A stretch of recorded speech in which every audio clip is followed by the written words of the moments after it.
The shrapnel entered both legs at 0411 local time, 7 kilometers inside Iranian territory, at an altitude where the air is thin enough that the body's response to trauma runs slower than it does at sea level. The operator did not know immediately how bad it was. That is the nature of shrapnel injuries in the first minutes after detonation. The adrenaline compresses the pain signal.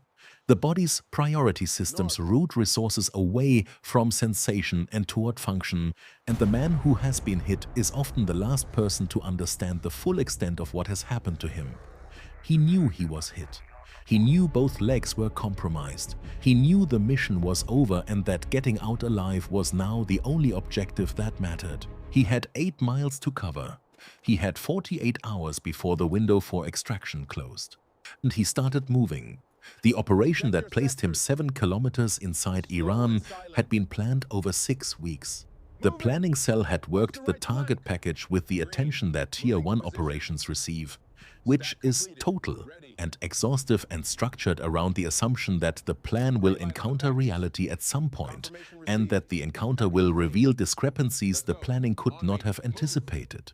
The target was a signals relay node in the Zagros foothills, a hardened communications junction that the collection had identified as a routing point for IRGC operational traffic during periods of elevated military activity.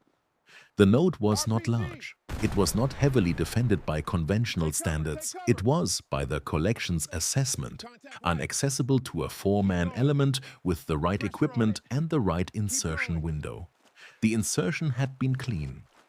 The 4 operators had come in by a route that crossed the border at an altitude above the Iranian radar coverage's effective ceiling and had descended through broken terrain in darkness to the approach corridor the planning had identified.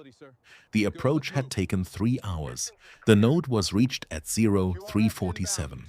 The breach and the exploitation had proceeded within the allocated time window. What the planning had not accounted for was the Iranian quick reaction force that had been positioned 2 kilometers from the node as part of a security rotation that the collection had not detected because the rotation had been implemented 4 days before the operation, after the collection cycle that had produced the target package had closed. The QRF reached the node's perimeter at 0404, 7 minutes after the exploitation was complete. 7 minutes was enough time to begin the withdrawal, but not enough time to reach the withdrawal corridor's first waypoint.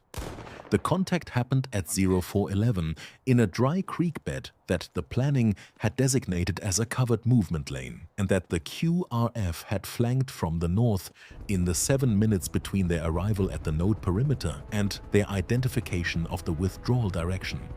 The detonation that sent shrapnel into both of the operator's legs was an RPG round that struck a boulder 4 meters to his right. The boulder absorbed the direct blast. The fragmentation pattern from the impact spread laterally across the creek bed. And he was in the lateral dispersion zone. 2 other operators in the element were outside it. The 4th operator, Staff Sergeant Kevin Marek, was at the creek bed's northern edge and took a fragment through the left shoulder that cracked the clavicle and drove bone into the muscle beneath it. Marek kept moving. The operator with shrapnel in both legs kept moving. The element broke contact and reached the first withdrawal waypoint at 0419. At the waypoint they stopped for 60 seconds. Not because 60 seconds was long enough to fully assess the situation, because 60 seconds was the maximum the contact situation allowed before the QRF's movement pattern would bring them back into effective range. The element's senior operator, Chief Warrant Officer Dana Rivas, he made the assessment in that 60 seconds that the element could not move as a unit at the speed the withdrawal required. The operator's legs were functional but compromised. Marek's shoulder was functional but would degrade. Moving together at the pace the slower man could sustain meant arriving at every subsequent waypoint later than the timeline required, which compressed the extraction window progressively with each waypoint they reached behind schedule. Rivas made the decision that decisions of this kind produce, which is not a clean decision and not a comfortable one, but the decision that the situation dictates when the alternatives are assessed honestly. The element would split. Two operators would move at withdrawal speed toward the primary extraction point. Rivas and one other operator would stay with the wounded, move at the speed the wounded could sustain, and reach the secondary extraction point, which was 12 hours behind the primary in the timeline, but within the 48-hour window that the overall mission architecture had built as the outer boundary. The split happened at 0421. Two operators disappeared into the terrain toward the primary extraction point. They reached it at 0619 and were extracted at 0641. Their account of the contact, the QRF composition, the withdrawal direction, and the last known positions of the remaining two operators was in the debrief record by 0730. The rescue package for the remaining element began building at 0731. What was building at 0731 in an operations center outside Iranian territory was not immediately visible to the two men moving through the Zagros foothills in the dark. Rivas had the communications package. He had the combat survivor evader locator device that transmitted short encrypted bursts to the satellite constellation overhead, feeding position data to the rescue coordination network without producing a signal that the Iranian electronic warfare systems in the area could localize.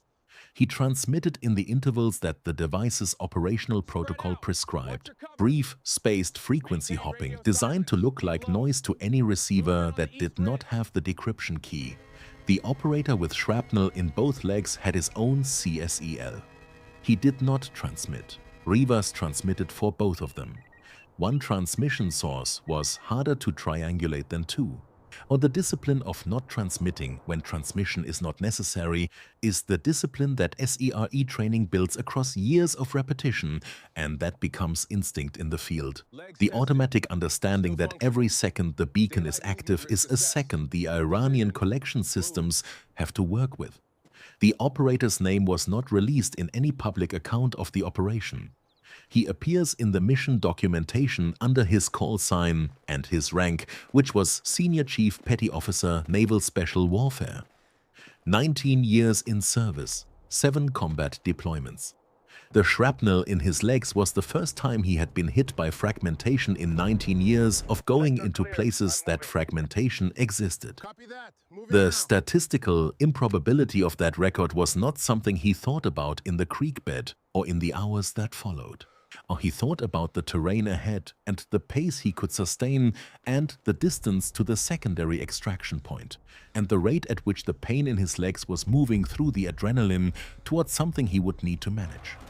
The management of pain in a combat survival situation is not pharmacological in the way that civilian trauma care is pharmacological. The operator had morphine in his kit. He did not use it. Morphine at the doses that suppress serious pain also suppresses the cognitive function and the situational awareness that the next 48 hours required. The calculation was not complex. It was simply a calculation that most people are never required to make, between the relief that the drug provides and the capacity that the drug removes. They made in the dark on a hillside in Iran with the QRF's search pattern audible in the valley below. He did not use the morphine. He moved.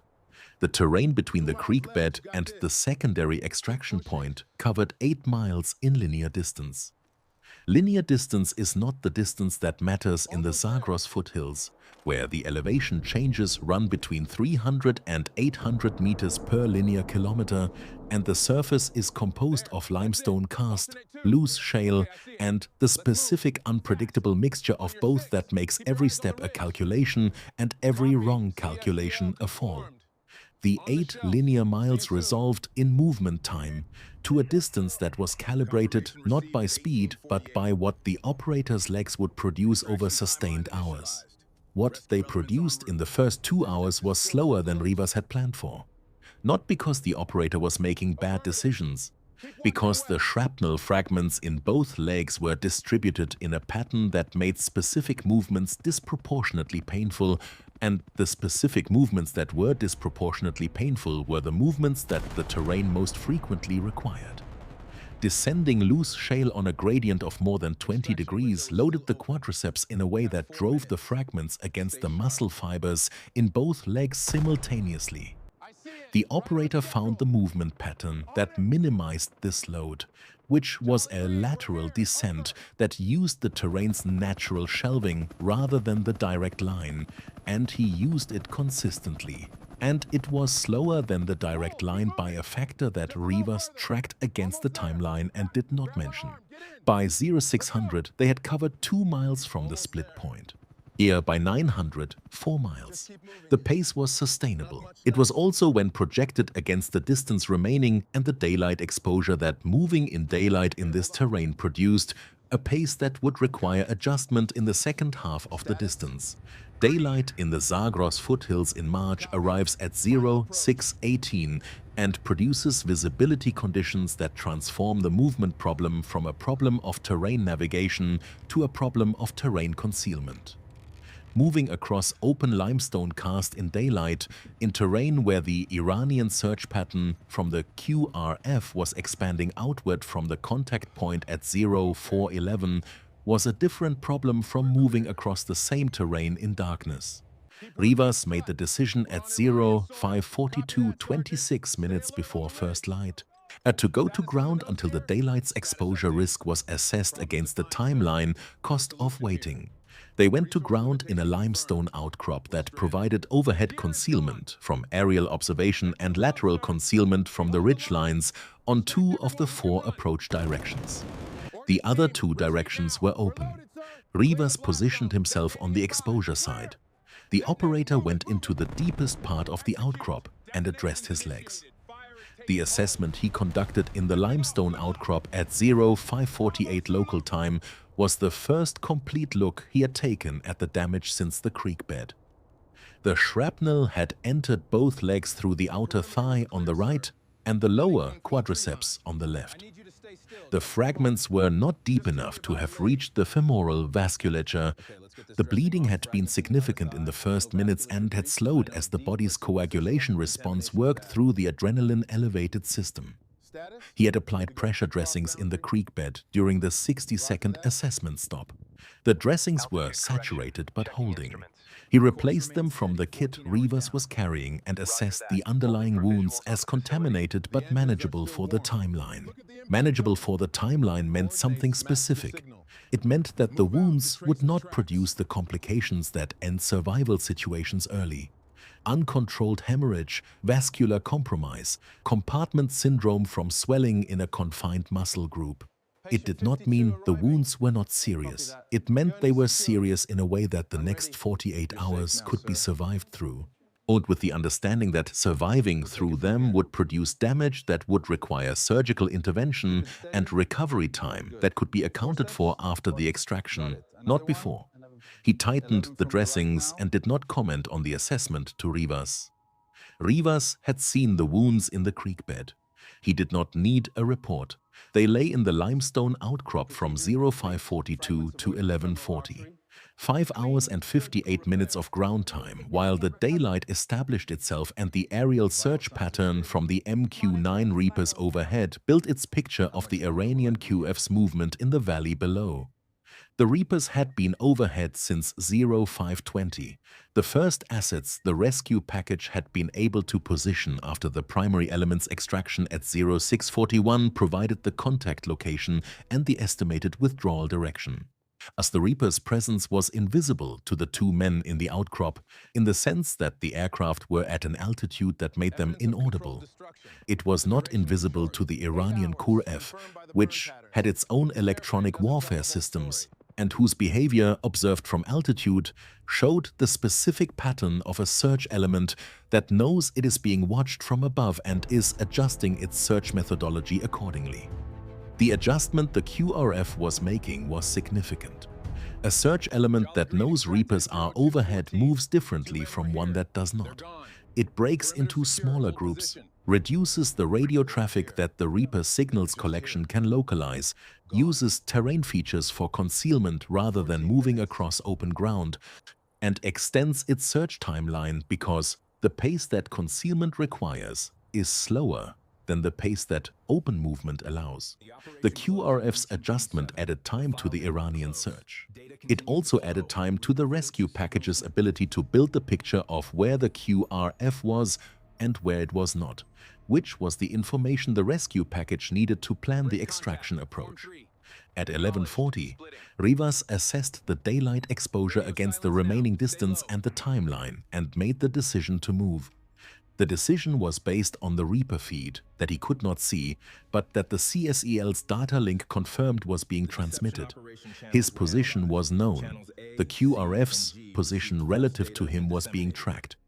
And the window between the QRF's current search area and the secondary extraction point was open in a way that would not remain open indefinitely.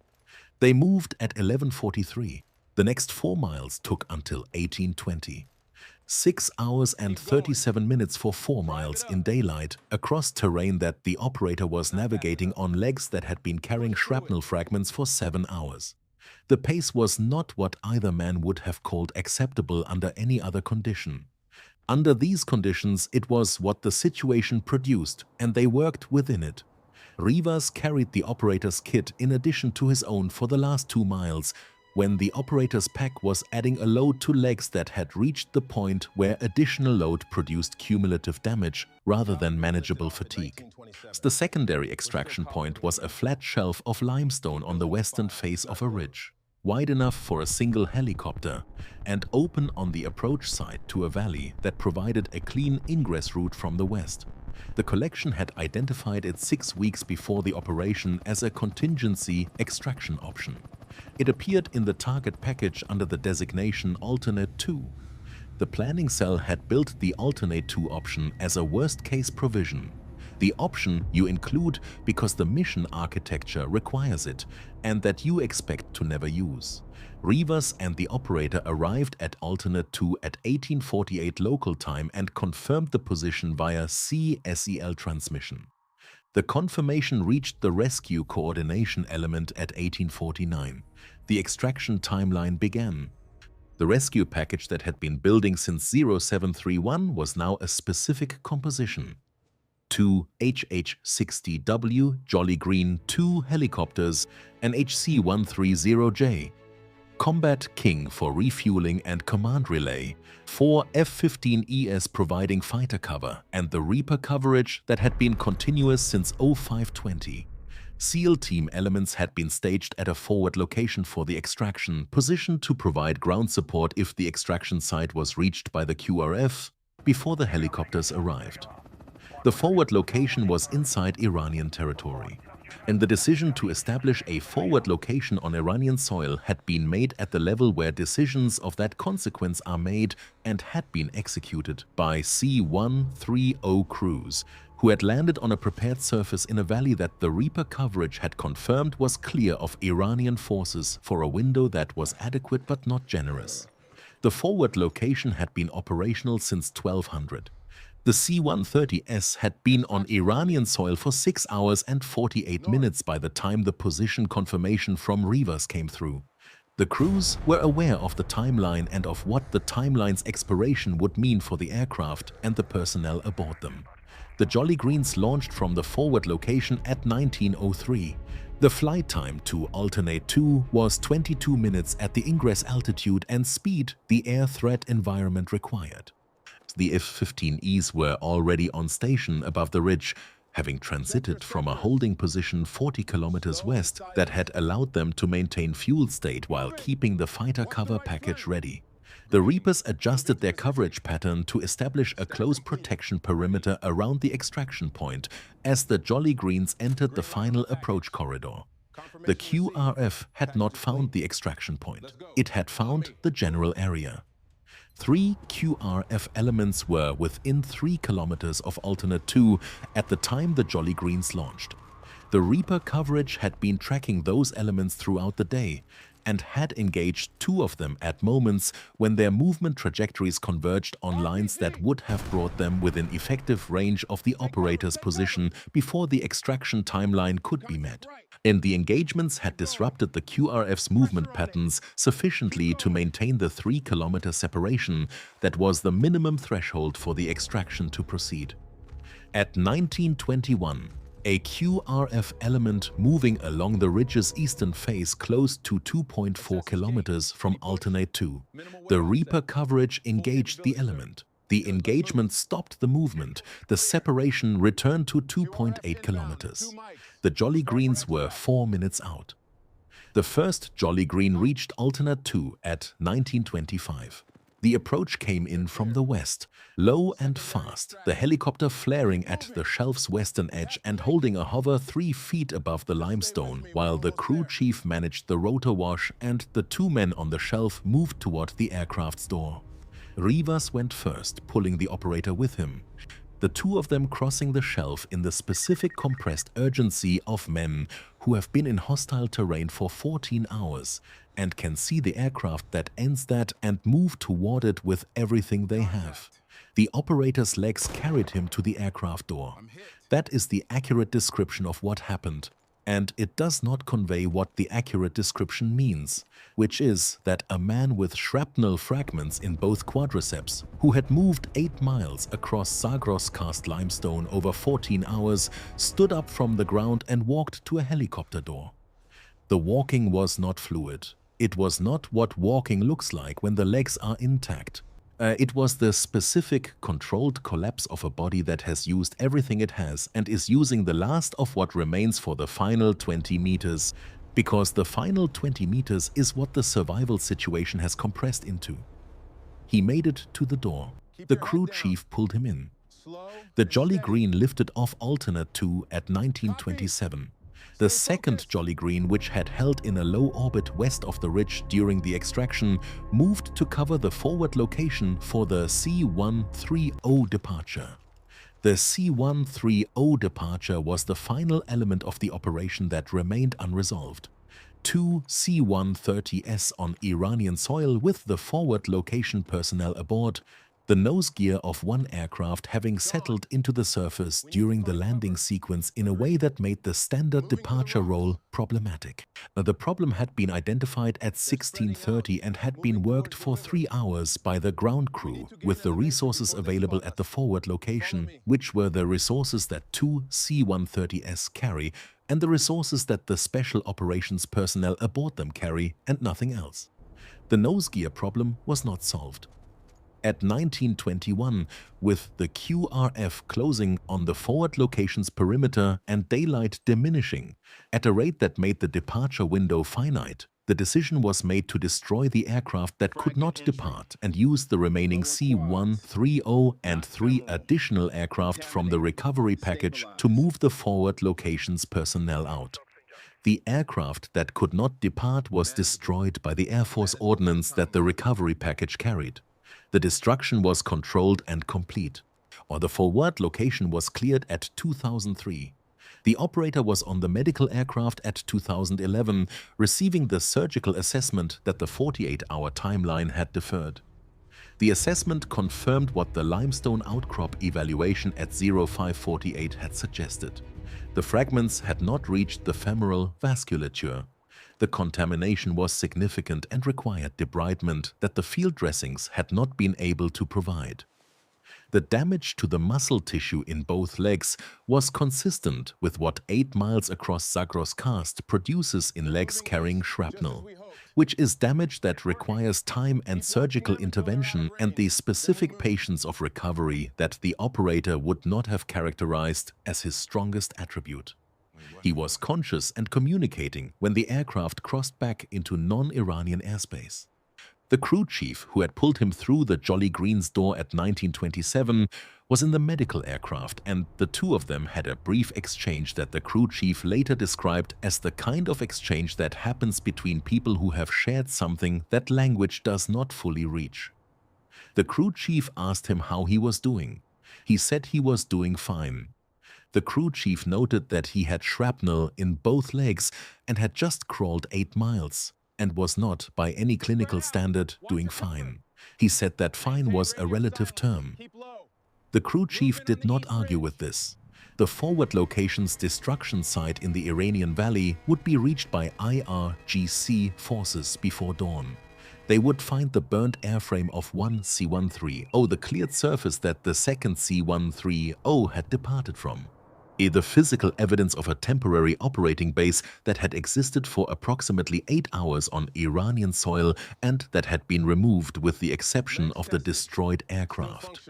The intelligence that the IRGC would extract from the site would be limited by the thoroughness of the clearance and by the fire that had consumed the one aircraft.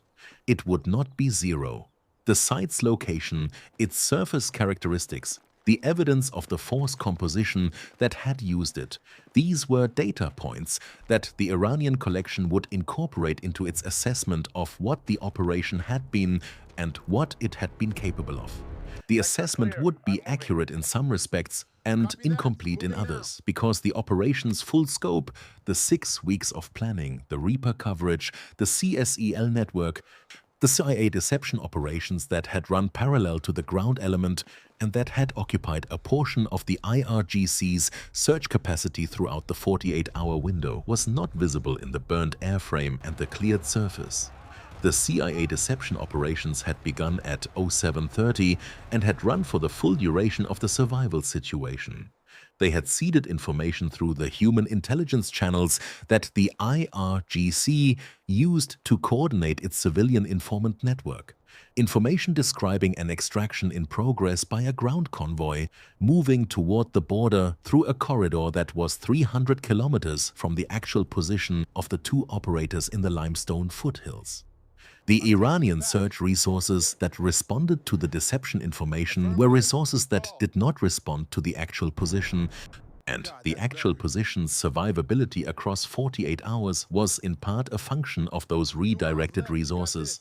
The deception operations were not in any public account of the mission. They existed in the record that the intelligence community maintains internally, and that describes the operations that run in the space between military action and intelligence work. The space that is not visible in the burned C-130 or the Reaper footage or the medical aircraft crossing back into non-Iranian answer space with a man who said he was fine and meant it in the way that people mean it when fine is the only word that covers where they are relative to where they have been. The operator was transferred to a surgical facility in Kuwait at 03:40 the following morning. As the surgery lasted 4 hours and removed 11 shrapnel fragments from the right leg and 7 from the left. The muscle damage was repaired to the degree that surgical repair reaches, and the remainder was left to the recovery process, which is the process that the body runs on its own timetable regardless of the timetable that the person in recovery prefers. He was ambulatory within 3 weeks. The recovery timeline that the surgical team had projected was longer. The recovery timeline that the surgical team projected for people who have spent 48 hours in the Zagros foothills on compromised legs is built around the assumption that the person will cooperate with the recovery process, which is an assumption that the patient in question did not fully satisfy. He did not comment on the projected timeline. He worked within the recovery process at the pace the recovery process allowed and outside it at the pace he determined the situation required. And the distinction between those two paces was a distinction that his medical team noted in his file and that he did not consider worth discussing. The C-130 that had been destroyed on Iranian soil was not replaced within the operational budget that the mission had been allocated. The 2 aircraft had cost more than the mission budget covered, and the mission had cost more than the 2 aircraft. The total cost assessment, which included the Reaper coverage, the fighter package, the Jolly Green cruise, the forward location establishment, the CIA deception operations, and the surgical and recovery care, and was a number that the public record described in round terms and that the operational record described in the specificity that accounting requires. The specificity did not change what the number represented, which was the assessment that one Tier 1 operator surviving 48 hours in hostile terrain with shrapnel in both legs and coming out on the other side of it was worth what it cost. The assessment was not made in the language of cost. It was made in the language of mission architecture and resource allocation and the specific calculus that produces C-130As on Iranian soil and Reaper coverage for 48 consecutive hours and SEAL team operators climbing ridges in the dark. The calculus produced an answer. The operator was home. The mission was closed. The file remained open. As the files on operations of this kind remain open for the intelligence value that the 48 hours had produced. The CSEL data on the Iranian QRF's movement patterns, the Reaper footage of the Iranian search methodology in the foothills, the signals intercepts from the QRF's radio traffic during the operation, and the CIA deception operations assessment of which channels in the IRGC's human intelligence network had received and acted on the false information. Those data points would go into files that were not closed by the operator's extraction. They would continue building in the patient way that intelligence files build, one data point at a time, toward assessments that would inform the next operation and the one after that and the ones after those. Are in the accumulation that the work requires, and that does not stop because the immediate situation has been resolved. The immediate situation had been resolved at 1927 local time on the 5th of April, when the Jolly Green lifted off Alternate 2 with 2 men aboard who had started the day in a creek bed in the Zagros foothills, and who were ending it in a helicopter traveling west. The limestone shelf at Alternate 2 was empty. The QRF element that had closed to 2.4 kilometers reached it at 1941, 14 minutes after the Jolly Green had lifted off. The element's commander stood on the shelf and looked west at the empty valley and the sky and the last of the daylight. And what he noted in his report was that the shelf showed signs of recent helicopter activity, that 2 men had been there and that they were gone. That was accurate. They were gone.